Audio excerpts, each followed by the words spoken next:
Hello and welcome to Examoid. আজ আমরা পড়ব ইন্ডিয়ান ন্যাশনাল মুভমেন্টের এক গুরুত্বপূর্ণ topic, important personalities from pre Congress phase.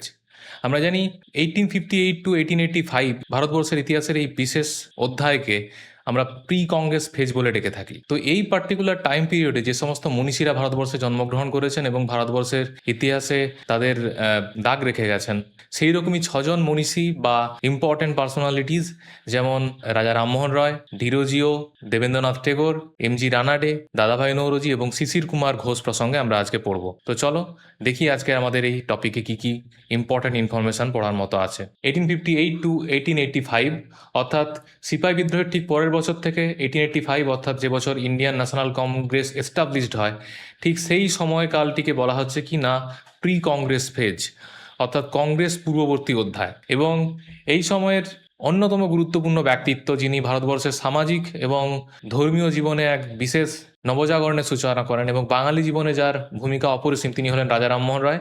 এবং তার সম্বন্ধে আমরা পড়তে গিয়ে দেখব তার জন্মস্থান হলো রাধানগর, হুগলির এক স্থান।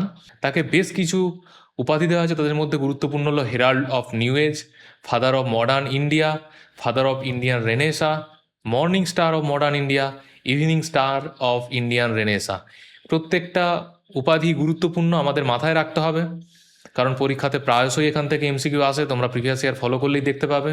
চলে যাই আমরা পরের যে ইনফরমেশন আছে ওনার সম্বন্ধে। He was called prophet of new India by Rabindranath Tagore. Rabi Thakur তাকে প্রফেট অফ নিউ ইন্ডিয়া বলে অভিহিত করেছেন। এছাড়া আমরা ওনার সম্বন্ধে জানবো আর এন টেগোর।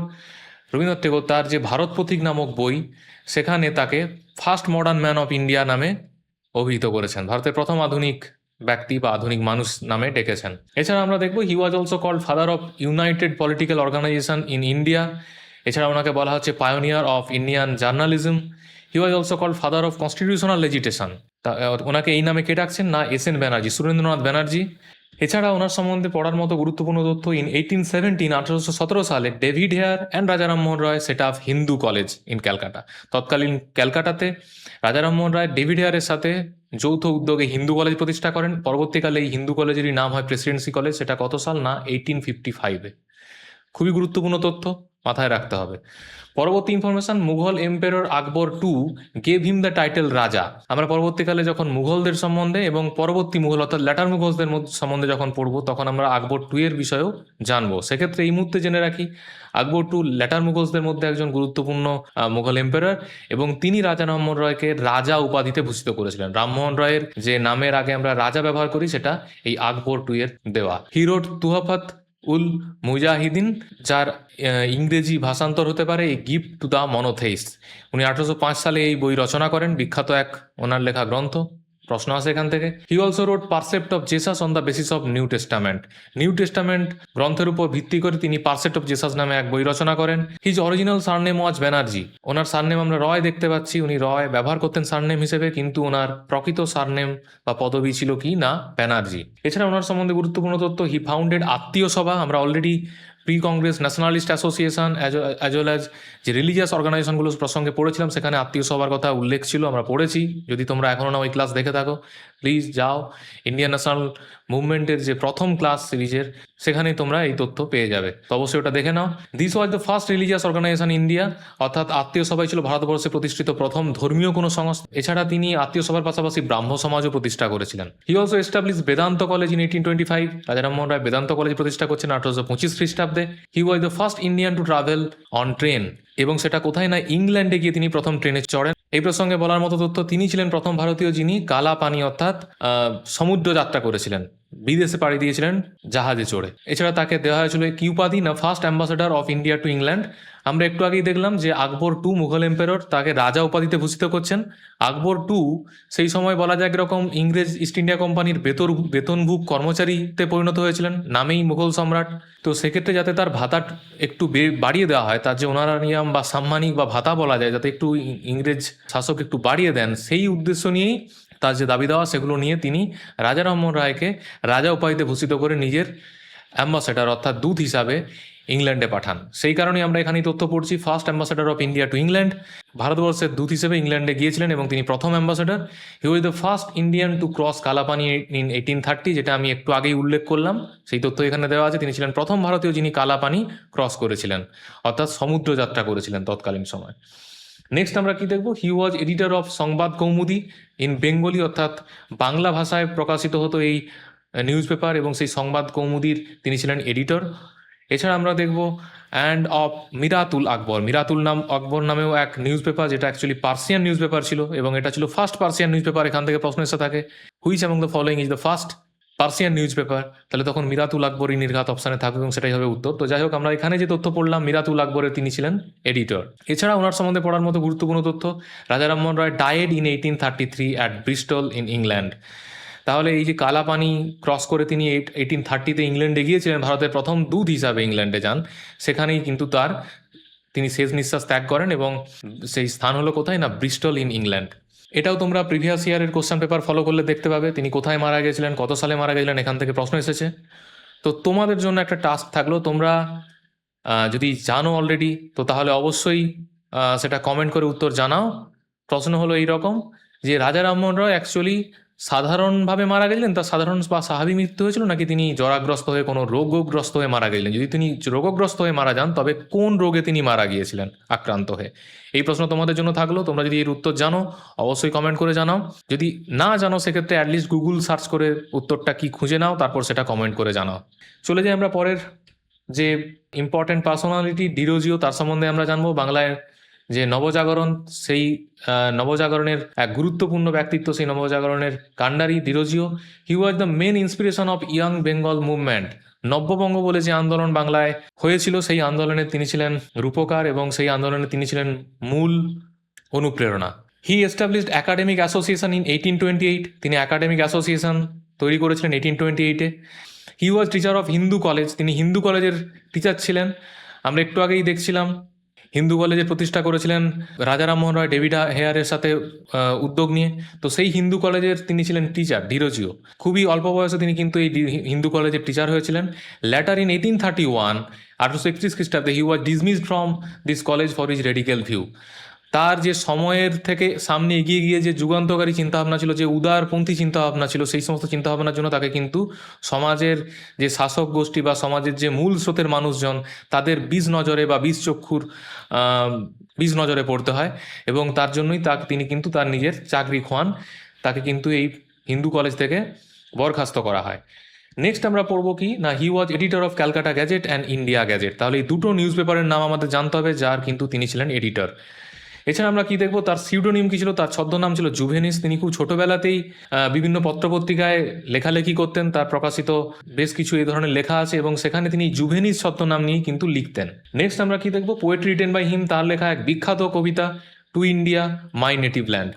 নাম শুনে মনে হয় যেটা তিনি কিন্তু ইংরেজ, হ্যাঁ সত্যি অ্যাংলো ইন্ডিয়ান ছিলেন বলা যায়, কিন্তু তা সত্ত্বেও যেহেতু তার ভারতবর্ষেই জন্ম, তাই ভারত মাতাকেই তার নিজের মাতৃভূমি বলে তিনি মনে করতেন, এবং সেই শ্রদ্ধার নিবেদনের জন্যই তার এই বিশেষ কবিতা to India my native land. মাথায় রাখতে হবে, খুবই ইম্পর্ট্যান্ট এক ইনফরমেশন, এখান থেকে প্রশ্ন এসেছে। He is called like the first national poet of modern India or first nationalist poet of modern India. গুরুত্বপূর্ণ তথ্য। এরপর আমরা যে বিশেষ ব্যক্তির সম্বন্ধে পড়ব, ব্যক্তিত্ব সম্বন্ধে, তার নাম হলো দেবেন্দ্রনাথ টেগোর, মহর্ষি দেবেন্দ্রনাথ টেগোর। তিনি ছিলেন প্রিন্স দ্বারকানাথ টেগোরের পুত্র, এবং অন্যদিকে বলা যায় তিনি ছিলেন কবিগুরু রবীন্দ্রনাথ ঠাকুরের পিতা। তো তার সম্বন্ধে পড়ার মতো তথ্য, যেটা একটু আগে বলছিলাম, known as Maharshi Debendranath Tagore. After Rammohan Roy he was next important leader of Brahmo Samaj. আমরা ব্রাহ্ম সমাজের নামের সাথে রাজা রামমোহন রায়ের নামই জানি, প্রথমে যেটা উঠে আসে যে নাম, তিনি ছিলেন এর রূপকার, এর কাণ্ডারির প্রতিষ্ঠাতা। সেই ব্রাহ্ম সমাজের আরেকজন অন্যতম গুরুত্বপূর্ণ ব্যক্তি, তার নাম হলো দেবেন্দ্রনাথ টেগোর। এছাড়া আমরা দেখবো কি না, হি ফাউন্ডেড তত্ত্ববোধিনী সভা ইন 1839। তিনি তত্ত্ববোধিনী সভা প্রতিষ্ঠা করেন এবং তত্ত্ববোধিনী পত্রিকাও পাবলিশ করেছিলেন, এবং যার তিনি এডিটর ছিলেন। Letter he became leader of আদি ব্রাহ্ম সমাজ। তিনি পরবর্তীকালে এই ব্রাহ্ম সমাজ ভেঙে গিয়ে যখন আদি ব্রাহ্ম সমাজ তৈরি হয়, সেই ব্রাহ্ম সমাজের তিনি নেতৃত্ব দিয়েছিলেন, আদি ব্রাহ্ম সমাজের। নেক্সট আমরা চলে যাব দাদাভাই নৌরোজি সম্বন্ধে পড়বো আমরা। Dada was known as grand old man of India. তাকে grand old man of India বলা হচ্ছে। Was the second ambassador of India to England. আমরা একটু আগে দেখলাম first ambassador of India to England ছিলেন রাজা রামমোহন রায়। তাকে আকবর তার দূত হিসাবে ইংল্যান্ডে পাঠিয়েছিলেন তো সেক্ষেত্রে সেকেন্ড অ্যাম্বাসেডর বলা হচ্ছে দাদাভাই নৌরোজিকে, যদিও এক্ষেত্রে কিন্তু এই আনঅফিসিয়াল কথাটা ব্র্যাকেটের মধ্যে দেওয়া আছে, তাকে কেউ সেভাবে অফিসিয়ালি ডেজিগনেট করে পাঠাননি, কিন্তু তাকে সেকেন্ড অ্যাম্বাসেডর আমরা বলছি, সেকেন্ড অ্যাম্বাসেডর অফ ইন্ডিয়া বলছি আমরা, এবং আনঅফিসিয়াল এই কথাটাও আমাদের মাথায় রাখতে হবে। Next information, was first Indian two B elected in the British parliament. তিনি ব্রিটিশ পার্লামেন্টের এমপি হয়েছিলেন, ইলেক্টেড মেম্বার হয়েছিলেন, প্রথম ভারতীয় ইলেক্টেড মেম্বার ছিলেন তিনি ব্রিটিশ পার্লামেন্টের। মাথায় রাখতে হবে গুরুত্বপূর্ণ তথ্য। এছাড়া দাদাভাই নৌরোজি প্রসঙ্গে মনে রাখার মতো বিষয়, founded east Indian association in 1866 in London. আমরা এটা অলরেডি ইন্ডিয়ান ন্যাশনাল মুভমেন্টের প্রথম ক্লাসে প্রি কংগ্রেস ন্যাশনালিস্ট অ্যাসোসিয়েশনগুলোর মধ্যে পড়েছি। এছাড়া আমরা যেটা দেখব, wrote the book poverty and un-British rule in India, তার লেখা বিখ্যাত বই poverty and un-British rule in India. যারা ইন্ডিয়ান ইকোনমির প্রথম ক্লাস পড়েছ, ইন্ট্রো টু ইন্ডিয়ান ইকোনমি, সেক্ষেত্রে কিন্তু আমরা এই বইয়ের কথা সেখানে উল্লেখ করেছি, poverty and un-British rule in India. এবং এই পার্টিকুলার বইয়েই কিন্তু তিনি ইকোনমিক ড্রেন থিওরি প্রসঙ্গে বলেছেন। তো আমি ইকোনমিক ড্রেন থিওরি সম্বন্ধে ডিটেলস ওই ক্লাসে আলোচনা করেছি, সেটা তোমরা না দেখলে বলবো গিয়ে একবার দেখে নাও, খুবই গুরুত্বপূর্ণ, একটু লম্বা ক্লাস, 1 ঘন্টার থেকে বেশি, কিন্তু তোমাদের ইকোনমিক্সের যে ভীতি সেটা কিন্তু দূর হয়ে যাবে, অবশ্যই দেখে নাও। তো যারা দেখেছো তাদেরকে আমি কমেন্ট করতে বলবো তোমরা ড্রেন থিওরি সম্বন্ধে ওই ক্লাস থেকে কি জানতে পেরেছো, ড্রেন থিওরি কি আসলে। নেক্সট আমরা কোথায় যাবো না, যে তথ্য আমরা দেখবো, he was first Indian to estimate per capita income in 1868। তাহলে তিনি ছিলেন প্রথম ভারতীয় যিনি ভারতীয়দের মাথাপিছু গড় আয় ক্যালকুলেট করেছিলেন, এবং সেটা কত সালে না 1868-এ। গুরুত্বপূর্ণ ইনফরমেশন। নেক্সট আমরা যে বিশেষ ব্যক্তি সম্বন্ধে পড়বো তার নাম এমজি রানাডে বা মহাদেব গোবিন্দ রানাডে। তার সম্বন্ধে পড়ার মতো তথ্য, known as father of western Indian Renaissance, তাকে বলা হচ্ছে father of western Indian Renaissance, Socrates of western India, political guru of এও হিউম, তাকে এও হিউম, অ্যালান অক্টোভিয়ান হিউম, যার সম্বন্ধে আমরা ইন্ডিয়ান ন্যাশনাল কংগ্রেস প্রসঙ্গে পড়তে গিয়ে পরবর্তীকালে পড়বো, তোমরা হয়তো অনেকেই এনার সম্বন্ধে জানো। তো এই মুহূর্তে জাস্ট জেনে রাখো, একজন ইম্পর্টেন্ট পলিটিক্যাল পার্সোনালিটি ভারতের স্বাধীনতা সংগ্রামের ইতিহাসে, এবং তার যে রাজনৈতিক গুরু তিনি হলেন এমজি রানাডে। এছাড়া তাকে বলা হচ্ছে কিনা পলিটিক্যাল গুরু অফ গোপাল কৃষ্ণ গোখলে। গোপাল কৃষ্ণ গোখলে প্রসঙ্গে আমরা পরবর্তীকালে পড়বো, তো তারও পলিটিক্যাল গুরু হচ্ছেন কিন্তু এই MG Ranade. Next important information, he was real founder of প্রার্থনা সমাজ, তিনি ছিলেন প্রার্থনা সমাজ। আমরা অলরেডি পড়েছি ডক্টর আত্মারাম পাণ্ডুরঙ্গ এই প্রার্থনা সমাজের প্রতিষ্ঠাতা ছিলেন। তো কিন্তু যদি রিয়েল ফাউন্ডার জিজ্ঞেস করা হয় কে ছিলেন, সেক্ষেত্রে বলতে হবে এমজি রানাডে ছিলেন রিয়েল ফাউন্ডার। এই তথ্য আমরা অলরেডি ইন্ডিয়ান ন্যাশনাল মুভমেন্টের যে প্রথম ক্লাস সেখানে কিন্তু পড়েছি। নেক্সট আমরা কি দেখব, founder of widow remarriage association. Widow remarriage association বিধবাদের পুনর্বিবাহের যে সংগঠন বলা যায়, উইডো রিম্যারেজ অ্যাসোসিয়েশন, সেটা তিনি প্রতিষ্ঠা করেন। এছাড়া ডেকান এডুকেশন সোসাইটি নামেও এক সোসাইটি তিনি প্রতিষ্ঠা করেন। প্রিভিয়াস ইয়ারে এখান থেকে প্রশ্ন এসেছে।